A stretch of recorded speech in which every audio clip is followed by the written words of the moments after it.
കേരള സർവകലാശാല രജിസ്ട്രാറുടെ സസ്പെൻഷൻ ചൂണ്ടിക്കാട്ടി CPM പിന്തുണയോടെ നടത്തുന്ന സമര അക്രമങ്ങൾ നിയമസഭാ തെരഞ്ഞെടുപ്പ് മുന്നിൽ കണ്ട് SFIക്ക് പിന്നാലെ DYFIയും സമരത്തിനിറങ്ങിയതോടെ രാഷ്ട്രീയ ലാഭം മാത്രമാണ് CPM ലക്ഷ്യം വെക്കുന്നത്.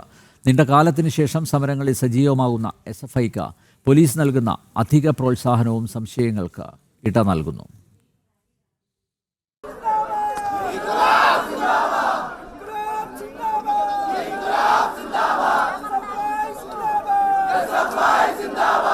ബാരിക്കേഡുകൾ ചാടിക്കടന്നാൽ ജലപീരങ്കിയും കണ്ണീർവാതകവും ലാത്തിച്ചാർജ് വരെ പ്രയോഗിക്കുന്ന പോലീസ് നൽകുന്ന പ്രോത്സാഹനങ്ങളിൽ നിന്നും കാര്യങ്ങളെല്ലാം വ്യക്തമാകുന്നതാണ്.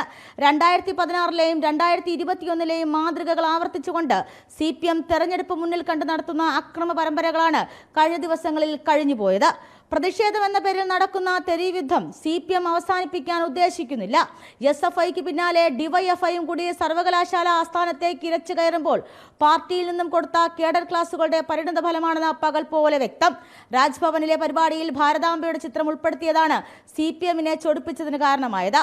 തുടർന്ന് CPMന്റെ നേതൃത്വത്തിൽ കൃത്യമായ രാഷ്ട്രീയ ആസൂത്രണങ്ങൾ നടത്തി യുവജന സംഘടനകളെ തെരുവിലിറക്കി തെരഞ്ഞെടുപ്പ് മുന്നിൽ കണ്ട് നടത്തുന്ന അതിക്രമങ്ങളാണെന്ന് ഇതിനോടകം ആരോപണങ്ങളും ഉയർന്നിട്ടുണ്ട്. പരിസ്ഥിതി ദിനത്തിൽ രാജ്ഭവനിൽ ഭാരതാംബയുടെ ചിത്രം വെച്ചതും പിന്നീട് സ്കൗട്ട് ദിനത്തിൽ വിദ്യാഭ്യാസ മന്ത്രി പങ്കെടുത്ത പരിപാടിയിൽ ഭാരതാംബയുടെ ചിത്രം വെച്ചതും സർവകലാശാലയിലെ സംഭവങ്ങളും കൂട്ടിച്ചേർത്ത് കൃത്യമായ രാഷ്ട്രീയം അവസരമാക്കി മാറ്റുകയാണ് CPM.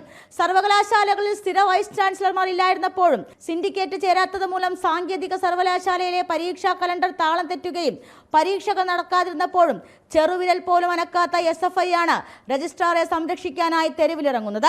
2016ലും 2021ലും മുസ്ലിം വോട്ടുകൾ ലക്ഷ്യം വെച്ച് അത് കൃത്യമായി നേടി അധികാരത്തിൽ വന്ന CPM വീണ്ടും മുസ്ലിം വോട്ടുകളെ തൃപ്തിപ്പെടുത്തിക്കൊണ്ട് അതേ ആയുധം തന്നെ പ്രയോഗിക്കുന്നതായി മനസ്സിലാക്കാം. ജനം, തിരുവനന്തപുരം.